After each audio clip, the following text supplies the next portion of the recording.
നമസ്കാരം. ഈ വരുന്ന മെയ് മാസം 11-ാം തീയതി, മേടമാസം 22-ാം തീയതി നരസിംഹ ജയന്തിയാണ്. നരസിംഹസ്വാമിയുടെ കാര്യം പറയുവാണെങ്കിൽ പേര് പോലെ തന്നെ മനുഷ്യരൂപവും സിംഹത്തിന്റെ തലയുമായുള്ള രൂപമാണ്. ശരിക്കും ഭഗവാൻ മഹാവിഷ്ണുവിന്റെ 4ാമത്തെ അവതാരമാണ്. കൃതയുഗത്തിലെ അവസാനത്തെ അവതാരമാണ് നരസിംഹ ജയന്തി. നരസിംഹ ജയന്തി എന്ന് പറയുന്നത് എന്താ പറയണേ, ക്ഷിപ്രപ്രസാദിയായ ഭഗവാൻ ക്ഷിപ്രപ്രസാദിയാണ്. കാരണം ഒരു ഭക്തൻ വിളിച്ചു കഴിഞ്ഞാൽ അപ്പോൾ തന്നെ പ്രസാദിക്കുന്ന ഏതൊരു ഭഗവാൻ, വൈഷ്ണവമൂർത്തികൾ ഏതൊരു ഭഗവാൻ എന്ന് ചോദിച്ചാൽ അത് നരസിംഹമൂർത്തിയാണ്. കാരണം പറഞ്ഞാൽ ഭഗവാൻ വിളിക്കുന്ന ആ നിമിഷം തന്നെ ഭഗവാൻ പ്രത്യക്ഷപ്പെടുന്ന, അല്ലെങ്കിൽ പെട്ടെന്ന് നമ്മളിൽ ഭക്തരിൽ അഭീഷ്ടമുണ്ടാകുന്ന ഒരാളാണ്. അതുകൊണ്ടാണെന്നല്ലോ അദ്ദേഹം തൂണ് പിളർന്നു തന്നെ അദ്ദേഹം പ്രത്യക്ഷപ്പെട്ടത്.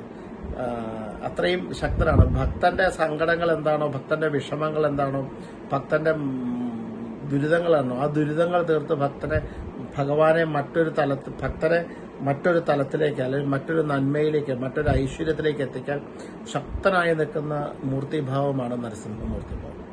അത് ശത്രു സംഹാരത്തിന്, ശത്രുക്കളുടെ ഉപദ്രവങ്ങൾ കൊണ്ട്, ബന്ധുമിത്രാദികളുടെ വൈരാഗ്യം കൊണ്ട്, നാട്ടിലെ ഉള്ള ശത്രുക്കളുടെ ഉപദ്രവം കൊണ്ട് എന്ന് വേണ്ട ഏത് രീതിയിലുള്ള ശത്രുദോഷങ്ങളാണ്, ആ ശത്രുദോഷങ്ങൾക്ക് മുഴുവൻ പൂർണ്ണ പരിഹാരം കിട്ടാൻ ഏറ്റവും നമുക്ക് ശക്തമായി ഉപാസിക്കാൻ പറ്റുന്ന ആരാണെന്ന് വെച്ചാൽ നരസിംഹമൂർത്തിയാണ്. കാരണം ശത്രു സംഹാരം സമ്പൂർണമായി നമ്മളിൽ നടത്തി തരുന്ന ഒരു ഭഗവാനാണ് നരസിംഹമൂർത്തി. ഈ ശത്രുക്കളെന്ന് പറയുമ്പം നമ്മളോട് വിരോധമുള്ളവർ, നമ്മളെ ഉപദ്രവിക്കുന്നവർ, നമ്മളെ ഇല്ലായ്മ ചെയ്യുന്നവർ, അത് കുടുംബങ്ങളിലുണ്ടാവാം, പരിസരങ്ങളിലുണ്ടാവും, ഓഫീസുകളിലുണ്ടാവും, പല സ്ഥലത്ത് ഏത് രീതിയിലാണെങ്കിലും അങ്ങനെയുള്ള ശത്രു സംഹാരത്തിന് ഏറ്റവും പറ്റിയ മൂർത്തി. മറ്റൊരു കാര്യം എന്താണെന്ന് വെച്ചിട്ടുണ്ടെങ്കിൽ, നരസിംഹമൂർത്തിയെ സംബന്ധിച്ചിടത്തോളം വിവാഹ കാര്യങ്ങൾക്ക്, വിദ്യാകാര്യങ്ങൾക്ക് തടസ്സങ്ങൾ മാറാൻ, ഐശ്വര്യം ഉണ്ടാവാൻ, സമ്പത്തുണ്ടാവാൻ, ലക്ഷ്മി നരസിംഹം എന്നൊക്കെ പറഞ്ഞാൽ സമ്പത്തിന്റെ ദേവതയാണ് എന്ന് പറഞ്ഞാൽ ഇഷ്ടം പോലെ സമ്പത്തുണ്ടാക്കാൻ ഒക്കെ നരസിംഹമൂർത്തി വളരെ കേമാണ്. അപ്പൊ ഈ പറഞ്ഞ ദിവസം എല്ലാവരും, എന്നെ ശ്രമിക്കുന്ന എല്ലാ ആൾക്കാരും നിങ്ങൾ ചെയ്യേണ്ടത് എന്താണെന്ന് വെച്ചാൽ, നിർബന്ധമായി അന്നേ ദിവസം പരമാവധി നരസിംഹത്തിന്റെ അമ്പലം ഉണ്ടെങ്കിൽ അവിടെ പോകാൻ നോക്കുക. നരസിംഹത്തിന്റെ അമ്പലം ഉണ്ടെങ്കിൽ അവിടെ തന്നെ ദർശനം നടത്താൻ നോക്കുക.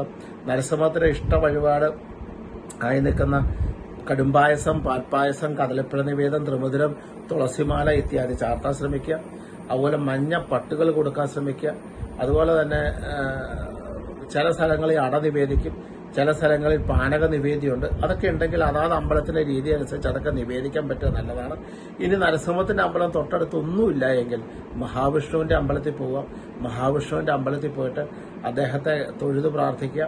അദ്ദേഹത്തോട് സർവ്വ ദുരിതങ്ങളിൽ നിന്നും, സർവ്വ സങ്കടങ്ങളിൽ നിന്നും, സർവ്വ കഷ്ടതകളിൽ നിന്നും ഭഗവാനെ അനുഗ്രഹിക്കാൻ പ്രാർത്ഥിക്കുക. സന്തതി പരമ്പരയ്ക്ക് വളരെ കേമപ്പെട്ട ദിവസമാണ്. കുഞ്ഞുങ്ങൾ ഉണ്ടാവാനും കുട്ടികളെ സംരക്ഷിക്കാനും പറ്റിയ ദിവസമാണ്. സമ്പത്തിനും ഐശ്വര്യത്തിനും തൊഴിൽ പുരോഗതിക്കും തൊഴിൽ കിട്ടാനും വീട് വെക്കാനും പറ്റിയ മൂർത്തിയാണ് നരസിംഹമൂർത്തി. അപ്പൊ നിങ്ങളുടെ സങ്കടം എന്താണോ ആ സങ്കടം അന്നേ ദിവസം ഭഗവാന്റെ പാതാരബിന്ദങ്ങളിൽ സമർപ്പിക്കാം. രാവിലെയും വൈകുന്നേരവും നിർബന്ധമായിട്ട് ഉഗ്രം വീരമഹാവിഷ്ണും ജലന്തം സർവതോമുഖം നൃസിംഹം ഭീഷണം ഭദ്രം മൃത്യും നമാമഹ്യം എന്നുള്ള നരസിംഹമൂർത്തി മന്ത്രം ജപിക്കുക. നരസിംഹമൂർത്തിയുടെ ഗായത്രി ജപിക്കുക. നാരായണായ നമ ജപിക്കുക. അന്ന് ഒരു ദിവസം മാക്സിമം ടൈം നരസിംഹമൂർത്തിക്ക് മാത്രമായി മാറ്റിവെക്കുക. രാവിലെയും വൈകുന്നേരവും നാമജപം നിർബന്ധമായി ചെയ്യാം. സ്വദേശത്തുള്ളവരും വിദേശത്തുള്ളവരും ചെയ്യാം. അങ്ങനെ എല്ലാ രീതിയിലും ഭഗവാനെ അന്ന് പ്രാർത്ഥിക്കുവാണെങ്കിൽ അന്ന് അദ്ദേഹത്തിന് ഏറ്റവും കൂടിയ സന്തോഷമുള്ള ദിവസമാണ്. അദ്ദേഹം ജനിച്ച ദിവസമാണ്. അദ്ദേഹത്തിന്റെ ഏറ്റവും അനുഗ്രഹം കിട്ടാൻ പറ്റിയ ദിവസമാണ്. വളരെ കേമത്തായ ദിവസമാണ്. അപ്പൊ ഏറ്റവും വിശേഷമായ ദിവസങ്ങളിൽ വിശേഷ കർമ്മങ്ങൾ ചെയ്യുമ്പോൾ വിശിഷ്യ ഫലങ്ങൾ ലഭിക്കുന്നു, ഏറ്റവും നല്ല ഫലങ്ങൾ ലഭിക്കുന്നു. അതുകൊണ്ട് തന്നെ ഈ പറയുന്ന ഒരു ദിവസം എന്ന് പറയുന്നത് നമുക്ക് കിട്ടാൻ പോകുന്ന അപൂർവമായ ഏറ്റവും നല്ല ദിവസങ്ങൾ നിങ്ങളെ ഓർമ്മിപ്പിച്ച് നിങ്ങൾ അതുപോലെ ചെയ്യുമ്പോൾ കിട്ടുന്ന ഫലം അതിഗംഭീരമാണ്, അതികേമാണ്. അതുകൊണ്ട് തന്നെ ഈ ദിവസത്തെ മാറ്റണ്ട, മറക്കേണ്ട, നിർബന്ധമായിട്ട് ചെയ്തോളൂ. വളരെ നന്നായിട്ട് ചെയ്തോളൂ. യാതൊരു സംശയവും വേണ്ട. അത് ഒരുപാട് ഫലത്തിലേക്ക് എത്തും. നരസിംഹസ്വാമി അനുഗ്രഹിക്കും. നമസ്കാരം. ഗോവിന്ദ നമ്പൂതിരി.